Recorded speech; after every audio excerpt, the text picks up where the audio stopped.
तो friends, welcome to my YouTube channel exam conquerors. आप healthy होंगे और अपनी स्टडीज़ को कंटिन्यू बनाए रखे होंगे, इसी आशा के साथ आज का हम अपना टॉपिक स्टार्ट करते हैं। तो जो आज का हमारा टॉपिक है वो है पॉपुलेशन के ऊपर। ठीक, तो वीडियो को लास्ट तक जरूर देखिएगा क्योंकि वीडियो में कई सारे इंपॉर्टेंट फैक्ट्स वर्ल्ड की पॉपुलेशन से संबंधित और इंडिया की पॉपुलेशन से संबंधित कवर किए गए हैं, जो कि आपके एग्जाम पॉइंट ऑफ व्यू से बहुत ज़्यादा इंपॉर्टेंट है। तो इसलिए वीडियो को लास्ट तक जरूर देखिएगा। तो आइए शुरू करते हैं आज का टॉपिक। तो वर्ल्ड पॉपुलेशन डे, जैसा कि आप लोग जानते हैं कि 11 जुलाई को मनाया जाता है। ठीक, और अब की बार की जो इसकी थीम है वो है how to safeguard the health and rights of women and girls now amid the corona virus pandemic. अब की बार की इसकी थीम है, मतलब कि किस तरह से कोरोना वायरस के पैंडेमिक के समय हम अपने वुमेन्स और गर्ल्स के जो हेल्थ और उनके जो राइट्स हैं उनको किस तरह से हम सेफगार्ड करें।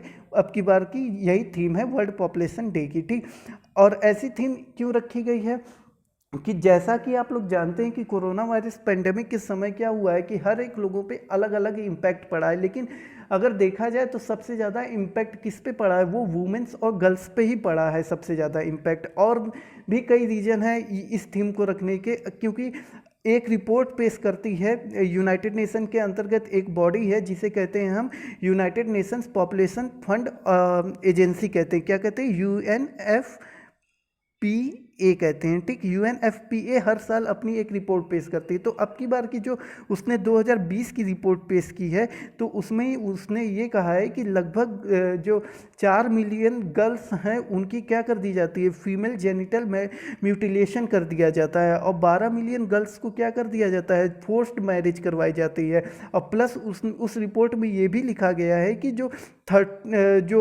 60% जो वुमेन्स हैं वो क्या करती है, वो इनफॉर्मल सेक्टर में काम करती है, जहाँ सिक्योरिटी उनकी क्या रहती है, बहुत ही कम रहती है। और उस रिपोर्ट में ये भी लिखा है कि जो 47 मिलियन वुमेन हैं वो क्या करती हैं, लो और मिडिल इनकम फैमिलीज से आती हैं, जो मॉडर्न तरह के कॉन्ट्रासेप्टिव्स का यूज नहीं कर पाती हैं। ठीक, तो ये इन सारी परेशानियों के कारण अब की बार की वुमेन्स के ऊपर ज़्यादा ध्यान दिया जाए, तो इसलिए वर्ल्ड पॉपुलेशन डे की थीम उनके ऊपर रखी गई है। ठीक, अब यहाँ पे बात आती है कि 11 जुलाई को ही वर्ल्ड पॉपुलेशन डे क्यों मनाया जाता है। तो 11 जुलाई को ही वर्ल्ड पॉपुलेशन डे इसलिए मनाया जाता है। देखिए, वर्ल्ड पॉपुलेशन डे जो मनाना चालू किया गया वो UNDP यानी कि यूनाइटेड नेशन डेवलपमेंट प्रोग्राम के द्वारा ये मनाया जाना चालू किया गया। और ये मनाया जाना जो चालू किया गया वो 11 जुलाई 1989 से 1989 मतलब कि 1989 से सेलिब्रेट करना ये चालू किया गया था। ठीक, और 11 जुलाई को ही इसलिए ये मनाया जाता है क्योंकि 11 जुलाई को जो है वर्ल्ड की पॉपुलेशन जो है वो कितना हो गई थी,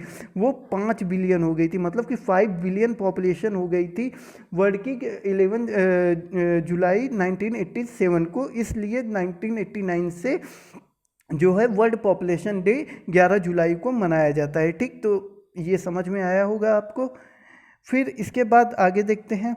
अब देखिए, यहाँ पे मैंने आपको पूरा summary they the world population day के बारे में। अब मैं आता हूँ कि वर्ल्ड के पॉपुलेशन के बारे में। ठीक, वर्ल्ड की क्या पॉपुलेशन है, कैसी पॉपुलेशन है, इसके बारे में मैं आता हूँ। ठीक, अब यहाँ पे आपको दिख रहा होगा कि यहाँ पे कुछ कंट्रीज़ के नाम दिए हैं और उनके ग्राफ से शो किया गया है कि कितनी उनकी पॉपुलेशन है। देखिए, चाइना जो है नंबर 1 पे है वर्ल्ड में पॉपुलेशन के मामले में, फिर उसके बाद इंडिया पड़ता है, फिर USA, फिर इंडोनेशिया।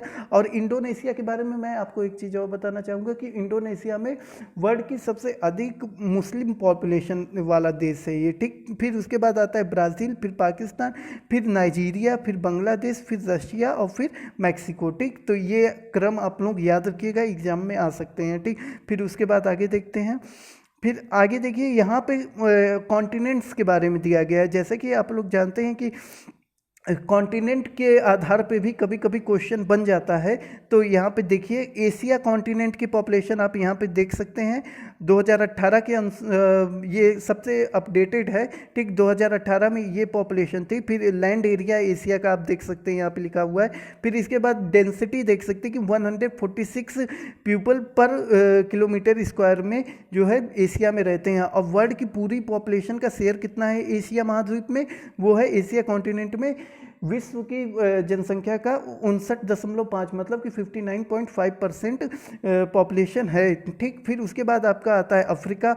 अफ्रीका की पॉपुलेशन आप यहाँ पे देख सकते हैं 1.2 बिलियन के पास है। ठीक, फिर इसका एरिया आप देख सकते हैं यहाँ पे, फिर 43 पीपल पर किलोमीटर स्क्वायर इसकी डेंसिटी है। और फिर इसके बाद जो वर्ल्ड में परसेंटेज में इसका शेयर है वो 16.9% है। ठीक, तो इसी तरह वीडियो को पॉज करके आप हर एक कॉन्टिनेंट का ये देख लीजिएगा। ठीक, अब इसके बाद आगे बढ़ते हैं हम, तो आगे बढ़ते हैं तो यहाँ पे आपको दिया गया है कि वर्ल्ड की पॉपुलेशन का डबलिंग टाइम कब हुआ है। ठीक, यानी कि पॉपुलेशन कब दोगुना हो गई है, कितने टाइम ऑफ पीरियड में पॉपुलेशन जो है डबल हो गई है। ठीक, अब देखिए यहाँ पे आप देखिए ये 10,000 बीसी में पॉपुलेशन कितनी थी, 5 मिलियन पॉपुलेशन थी। ठीक, और फिर उसके बाद 650 एडी से में कितनी 650 एडी में, एडी मतलब क्या होता है एना डोमिनी, और बीसी मतलब क्या होता है बिफोर क्राइस्ट, मतलब कि जो ईसा के जन्म के समय का काल रहता है उसे बीसी में डिनोट करते हैं, और एडी जो रहता है ईसा के जन्म के बाद का समय रहता है। ठीक, फिर ये यहाँ पे आप देखिए कि 1650 यानी कि 1650 एडी में वर्ल्ड की पॉपुलेशन कितनी है 500 मिलियन है, और डबलिंग टाइम कब तक है 1500 ईयर लग गए थे डबल होने में। ठीक, फिर इसके बाद देखिए यहाँ पे 1804 में एडी में जो है वर्ल्ड की पॉपुलेशन कितनी है 1000 मिलियन है। ठीक, अब डबलिंग टाइम कितना है, अब देखिए डबलिंग टाइम क्या हो रहा है, धीरे धीरे कम होता जा रहा है, 154 ईयर्स में ही हो जा रहा है। फिर 1927 में देखिए 2000 मिलियन पॉपुलेशन है, और ये डबलिंग टाइम कितना है, डबलिंग टाइम जो है इसका वो 123 ईयर्स है। फिर उसी तरह 1974 में जो है 4000 मिलियन है, और डबलिंग टाइम इसका क्या है बहुत ही कम हो गया है। ठीक, क्यों इस समय क्यों कम हो गया है इस वक्त, इसलिए कम हो गया है क्योंकि कई सारी जो बीमारियों के टीके खोज लिए गए, यानी कि वैक्सीन्स जो होती है, जैसे आप चेचक की वैक्सीन सुने होंगे, फिर इसी तरह टीवी का वैक्सीन सुने होंगे, फिर इसी तरह के कई सारे जो वैक्सीन्स होते हैं, दवाइयाँ होती हैं, वो क्या हो गई थी खोजे जा चुके थे। तो इसलिए पॉपुलेशन में क्या हो गई थी बहुत ज़्यादा क्या हो गई थी, जो पॉपुलेशन का जो हेल्थ रेट था वो बहुत ज़्यादा अच्छा हो गया था, तो इसलिए पॉपुलेशन क्या होती ग्रोथ कर रही थी। ठीक, जो यानी कि डेथ होने वाली पीपल थी उनकी संख्या क्या हो रही थी घट रही थी। ठीक, फिर इसी तरह से अगर एस्टिमेट किया गया है कि 51 ईयर्स में, यानी कि आने वाले 51 सालों में जो 2025 तक जो वर्ल्ड की पॉपुलेशन हो जाएगी वो 8000 मिलियन प्रोजेक्ट की गई है। ठीक, फिर आगे देखते हैं वर्ल्ड की पॉपुलेशन के बारे में।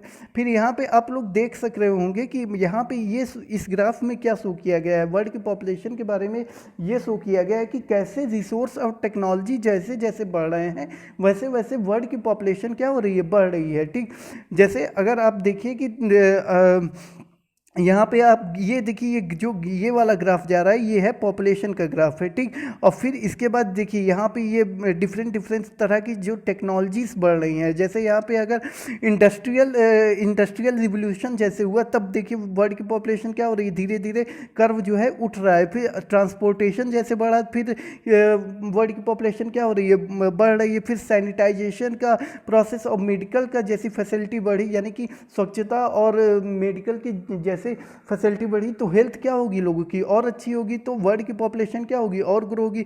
फिर बायोटेक्नोलॉजी आई, बायोटेक्नोलॉजी से भी क्या हो गया, बायोटेक्नोलॉजी से कई उन्नत तरह के जो खाद्यान्न की समस्या थी वो क्या हो गई दूर हो गई, और कई उन्नत तरह की मेडिसिन बनाई जाने लगी, तो वर्ल्ड की पॉपुलेशन क्या हो गई और ज़्यादा बढ़ने लगी। फिर उसके बाद कंप्यूटर का युग आ गया, कंप्यूटर के युग आने से और भी ज़्यादा क्या हो गई, और भी ज़्यादा जो मेडिकल के क्षेत्र थे और जो बायोटेक्नोलॉजी के क्षेत्र थे उन सब जगहों पे क्या हो गया कंप्यूटर आ गया, तो जिसके कारण क्या होती है लोगों को और ज़्यादा सुविधाएं मिलने के कारण यहाँ पे पॉपुलेशन क्या हेल्थ उनकी क्या होती जाती है अच्छी होती जाती है, जिससे पॉपुलेशन ग्रोथ क्या हो रहा है और भी अच्छा होता जा रहा है। ठीक, फिर इसी तरह से जो टेक्नोलॉजिकल रिवोल्यूशंस के कारण क्या हो रही है वर्ल्ड की पॉपुलेशन क्या हो गई 7 बिलियन तक, लगभग में क्या हो गई 7 बिलियन तक पहुँच गई है। ठीक, अब यहाँ पे एक फिगर यहाँ पे ये भी शो किया गया है कि जो 1830 से 1913 के बीच लगभग 100 साल में केवल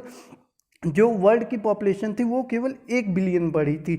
लेकिन उसके बाद जैसे ही ये टेक्नोलॉजी क्या होती, जैसे ही आपका ये सैनिटाइजेशन, मेडिकल की फैसिलिटी, बायोटेक्नोलॉजी की फैसिलिटी, इंफॉर्मेशन और कंप्यूटर की फैसिलिटी बढ़ती है, वैसे वैसे ही आपका देख रहे होंगे कि जो पॉपुलेशन के बढ़ने की दर है वो क्या हो रही है, वो शॉर्ट टाइम ऑफ पीरियड में पॉपुलेशन ज़्यादा ग्रो कर रही है। जैसे यहाँ पे आप देखिए कि 1975 में जो वर्ल्ड की पॉपुलेशन थी 4 बिलियन थी, लेकिन 1987 में जो वर्ल्ड की पॉपुलेशन हो गई वो 5 बिलियन हो गई। फिर इसी तरह 1999 में क्या हो गई, 6 बिलियन हो गई, और 2011 में 7 बिलियन हो गई। तो इस तरह आप देख रहे हैं कि हर एक 12 साल पे ही, यानी कि 12 ईयर्स में ही क्या हो जा रहा है, वर्ल्ड की पॉपुलेशन 1 बिलियन बढ़ जा रही है। तो इस तरह से रिसोर्स और टेक्नोलॉजी और के बढ़ने से क्या हो रही है, पॉपुलेशन की ग्रोथ हो रही है। ठीक, आगे देखते हैं हम।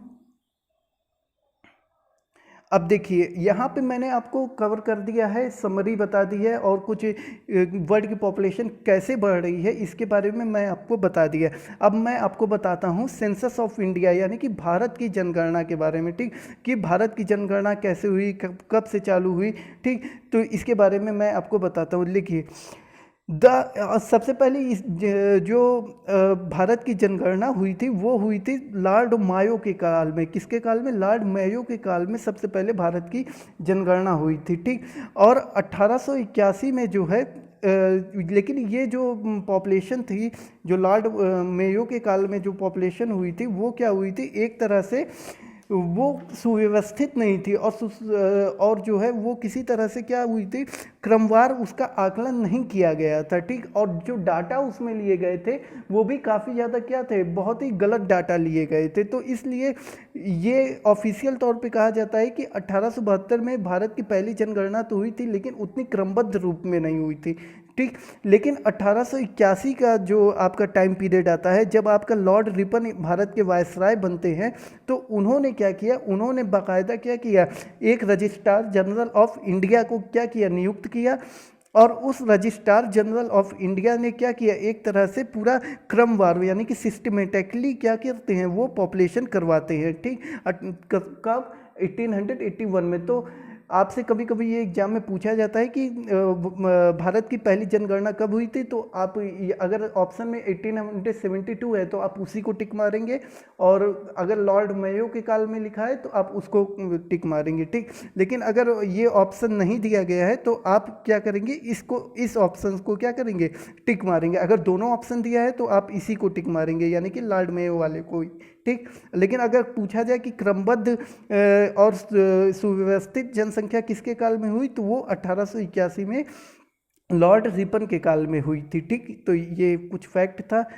और यहाँ पे एक चीज़ और मैं बता दूं कि जो ये रिस्पॉन्सिबिलिटी किसकी होती है, कौन करवाता है भारत की जनगणना। ठीक, तो ये करवाते हैं, ये जो हर एक 10 साल पे होती है भारत की जनगणना, और करवाते हैं ये registrar general and census commissioner एक नियुक्त किया जाता है, और उसी के अंडर में ये पूरी जनगणना की जाती है। ठीक, और ये जो आते हैं, यानी कि जो रजिस्ट्रार जनरल सेंसस कमिश्नर जो आते हैं वो आते हैं मिनिस्ट्री ऑफ होम अफेयर्स, मतलब कि गृह मंत्रालय के अंतर्गत ये आते हैं। यानी कि जो भारत के महारजिस्ट्रार एवं जनगणना आयुक्त होते हैं वो गृह मंत्रालय के अंतर्गत आते हैं। ठीक, फिर आगे देखते हैं।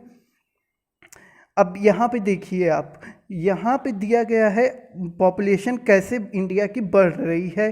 ठीक, और कब कब बढ़ी है इंडिया की पॉपुलेशन, किस ग्रोथ से, यानी कि उसकी ग्रोथ रेट क्या रही है, इसके बारे में दिया गया है। ठीक, अब यहाँ पे मैं आपको बताना चाहूँगा कि इंडिया की जो पॉपुलेशन है उसको डिफरेंट फेजेस में पढ़ा जाता है। ठीक, जैसे कि 1901 से जो 1921 का जो पीरियड है, ये जो 1901 से 1921 तक का जो पीरियड है, इसे जो कहते हैं, इसे स्थिर जनसंख्या कहते हैं। यानी कि स्टडी पॉपुलेशन कहा जाता है। ठीक, मतलब कि यहाँ पे जो पॉपुलेशन की ग्रोथ होती है वो क्या होती है, बहुत ही कम होती है। मतलब कि एक तरह से नहीं ही होती है कि या कह लेते बहुत ही धीमे गति से बढ़ती है, क्योंकि यहाँ पे स्वास्थ्य सुविधाओं यानी कि हेल्थ फैसिलिटी का क्या रहती है, काफ़ी ज़्यादा अभाव रहता है और काफ़ी ज़्यादा जो है पैंडमिक आता है इस पीरियड में, इसलिए जो है जो इंडिया की पॉपुलेशन वो कम रहती है। आप यहाँ देख ही सकते हैं कि यहाँ पे पॉपुलेशन ग्रोथ कितनी है, चली गई है माइनस में, चली गई 0.31 चली गई है, ठीक।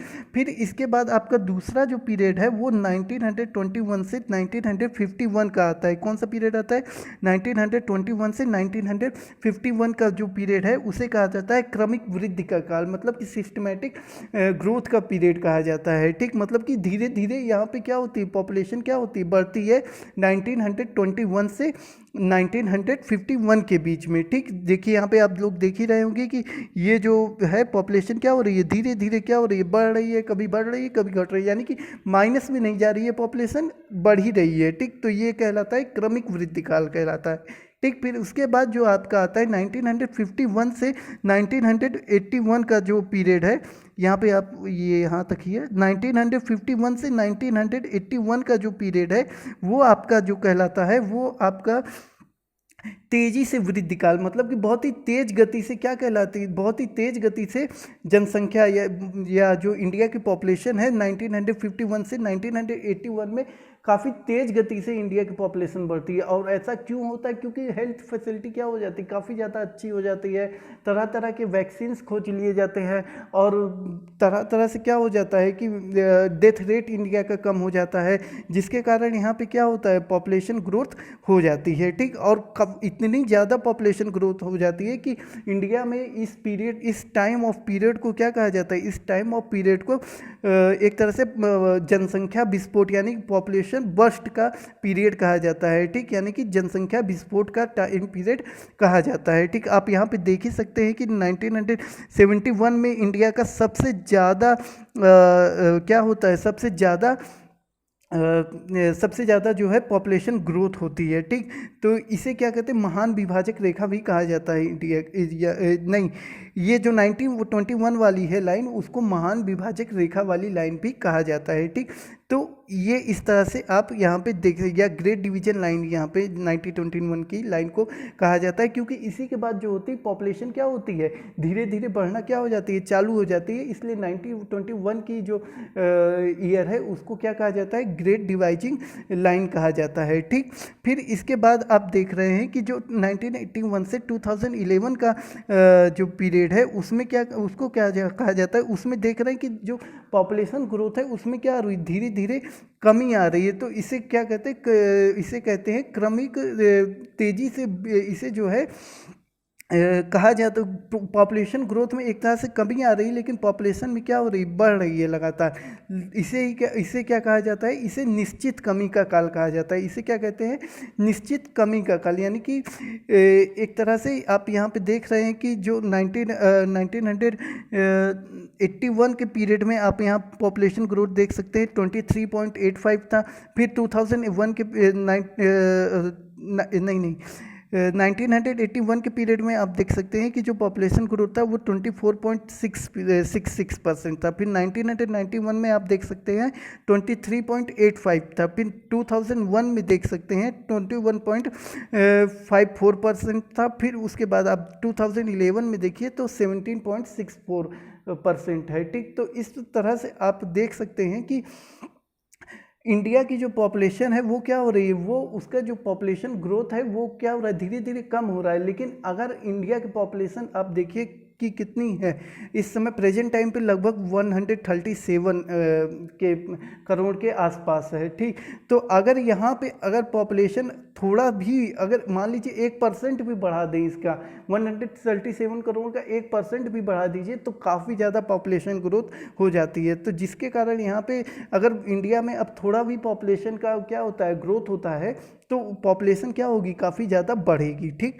तो इस तरह से आप समझ सकते हैं इसको। तो बेसिकली आपने देखा कि कुल कितने टाइम पीरियड में इंडिया के था, कुल 4 टाइम पीरियड में था।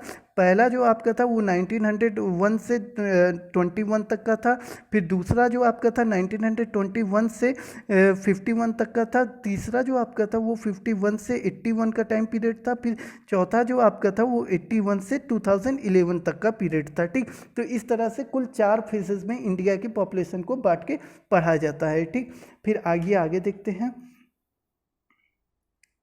तो यहाँ पे कुछ इंपॉर्टेंट फैक्ट दिए गए हैं सेंसस 2011 के बारे में। अब यहाँ पे मैंने आपको थोड़ा बैकग्राउंड बता दिया इंडिया का, कि इंडिया की पॉपुलेशन का थोड़ा बैकग्राउंड बता दिया। अब मैं आपको यहाँ पे सेंसस 2011 मैंने कि जो जनगणना 2011 की है उसके बारे में कुछ फैक्ट बता देता हूँ। ठीक, तो 30 अप्रैल 2013 को जो है डॉक्टर सी चंद्रमौली, जो कि भारत के क्या थे, कमिश्नर, जो कि सेंसस कमिश्नर थे, उन्होंने क्या किया, जो जनगणना से संबंधित अपनी रिपोर्ट थी वो रिलीज कर दी। ठीक, और इसका जो अब की बार का जो 2011 की जो जनगणना हुई थी उसका जो थीम था वो थीम थी क्या, अवर पॉपुलेशन अवर फ्यूचर, मतलब कि हमारी जनगणना हमारा भविष्य। ठीक, और भारत की टोटल पॉपुलेशन कितनी थी, 1.21 बिलियन, मतलब कि 121 करोड़ वो थी। ठीक, फिर इंडिया के टोटल, वर्ल्ड की टोटल की पॉपुलेशन का कितना परसेंट था इंडिया का, तो 17.5% था। ठीक, फिर इसी की तरह कितना डेसिनियल ग्रोथ हुआ था, तो डेसिनियल यानी कि दशकीय वृद्धि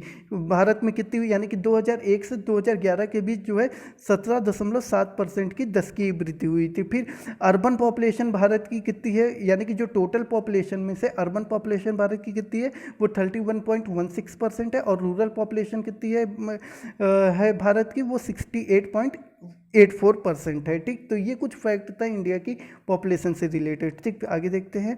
फिर यहाँ पे आइए देखते हैं कि अब यहाँ से स्टेट वाइज हम देखते हैं कि कहाँ पे पॉपुलेशन का क्या कम है क्या ज़्यादा है। ठीक, इसके बारे में हम देखते हैं। ठीक, तो अधिकतम जनसंख्या घनत्व कहाँ पे है, सबसे ज़्यादा अधिकतम जनसंख्या घनत्व बिहार में है, फिर उसके बाद पश्चिम बंगाल में है, फिर केरल में है, फिर उत्तर प्रदेश में है, फिर हरियाणा में है। ठीक, तो आप ये क्रम से याद रखिएगा, एग्जाम में बहुत पूछा जाता है ये सब। ठीक, फिर इसके बाद दूसरी स्लाइड देखते हैं। तो दूसरी स्लाइड में आप लोग देख रहे होंगे कि अधिकतम जनसंख्या घनत्व वाले 5 केंद्र शासित प्रदेश। अब केंद्र शासित प्रदेशों में कौन कौन सबसे ज़्यादा जनसंख्या घनत्व वाले हैं, तो दिल्ली सबसे अधिक जनसंख्या घनत्व वाला है, फिर चंडीगढ़ है, फिर पौंडीचेरी है, फिर दमन दीव है, फिर लक्षद्वीप है। ठीक, फिर आगे देखिए। फिर इसके बाद न्यूनतम जनसंख्या घनत्व वाले 5 राज्य कौन से हैं, न्यूनतम जनसंख्या घनत्व वाले 5 राज्य जो हैं वो है आपका, सबसे कम डेंसिटी जो है वो अरुणाचल प्रदेश में है, फिर मिजोरम में है, फिर सिक्किम में है, फिर नागालैंड में है, फिर हिमाचल में है। ठीक, फिर आइए आगे देखते हैं। फिर इसके बाद आप देखिए अधिकतम जनसंख्या वाले राज्य की पॉपुलेशन कहाँ पे कितनी अधिक है। ठीक, तो आप जैसे कि जानते होंगे कि यूपी की पॉपुलेशन सबसे अधिक है, और ये 2011 की डाटा शो करा गया है। लेकिन अगर आप 2020 में देखें तो लगभग 22 करोड़ के पास यूपी की पॉपुलेशन पहुंचने वाली है। फिर यहाँ पे महाराष्ट्र की दी गई है, तो ये डाटा आप लोग ज़रूर देख लीजिएगा। ठीक, फिर आइए आगे देखते हैं। फिर इसके बाद दिखाया गया है इस ग्राफ में कि अधिकतम जनसंख्या वाले 5 संघ शासित, मतलब कि जो केंद्र शासित राज्य हैं अधिकतम जनसंख्या वाले, उसमें सबसे अधिक राष्ट्रीय राजधानी क्षेत्र दिल्ली। ठीक, फिर उसके बाद आ जाता है पुडुचेरी, फिर आ जाता है चंडीगढ़, फिर अंडमान निकोबार, फिर दादरा और नगर हवेली आ जाता है। फिर इसके बाद आइए आगे देखते हैं। फिर न्यूनतम जनसंख्या वाले 5 राज्य की सबसे कम जनसंख्या वाले कौन कौन राज्य हैं। देखिए घनत्व में कौन था सबसे कम पे, वो अरुणाचल प्रदेश था, लेकिन सबसे और जो सबसे यहाँ पे जनसंख्या में सबसे कम पे कौन राज्य है, वो है सिक्किम है आपका। ठीक, सबसे कम जनसंख्या सिक्किम राज्य की है, फिर मिजोरम की है, फिर अरुणाचल की है, फिर उसके बाद गोवा की, फिर नागालैंड की। ठीक, फिर आइए आगे देखते हैं। फिर इसके बाद अधिकतम दशकीय वृद्धि यानी कि डेसिनियल ग्रोथ कितनी हुई है, यानी कि 2001 से 2011 के बीच सबसे ज़्यादा ग्रोथ कौन सा राज्य दिखाया है। ठीक, तो सबसे ज़्यादा अगर ग्रोथ देखा जाए तो 27.9% ग्रोथ हुई है मेघालय राज्य में। याद रखिएगा कि मेघालय राज्य की सबसे ज़्यादा ग्रोथ हुई है। फिर उसके बाद अरुणाचल की हुई है, फिर बिहार की हुई है, फिर जम्मू कश्मीर की, फिर मिजोरम की हुई है। ठीक, फिर इसके बाद आइए आगे देखते हैं।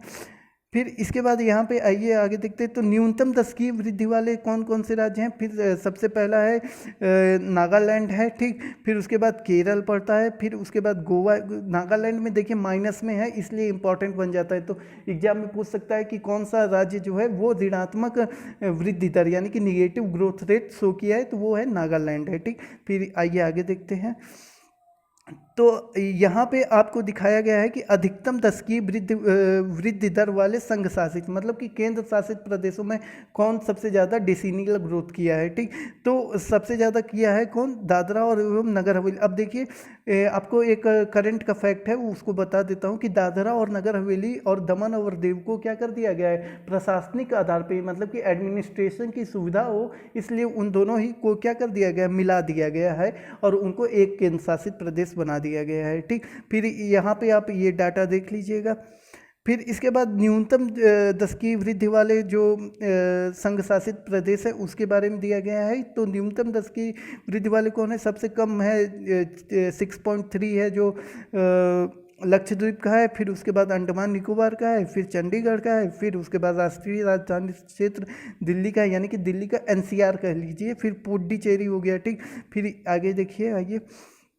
फिर इसके बाद अधिकतम जनसंख्या वाले, अब यहाँ पे लिटरेसी पे आ जाते हैं कि कितने लिटरेट लोग हैं, ठीक। लिटरेसी क्या है, ठीक। तो यहाँ पे लिटरेसी की बात आई है तो यहाँ पे आप देखिए तो सबसे अधिक जनसंख्या की दृष्टि से अगर देखा जाए तो सबसे अधिक लिटरेसी उत्तर प्रदेश में है, फिर महाराष्ट्र में है, फिर पश्चिम बंगाल में है, फिर बिहार में है। फिर अगर सबसे कम जनसंख्या की दृष्टि से देखा जाए लिटरेसी कहाँ है तो सिक्किम में सबसे कम लिटरेट हैं, यानी कि लोग, ये जनसंख्या की दृष्टि से मैं बता रहा हूँ, परसेंटेज मत सोचिएगा आप लोग, ठीक।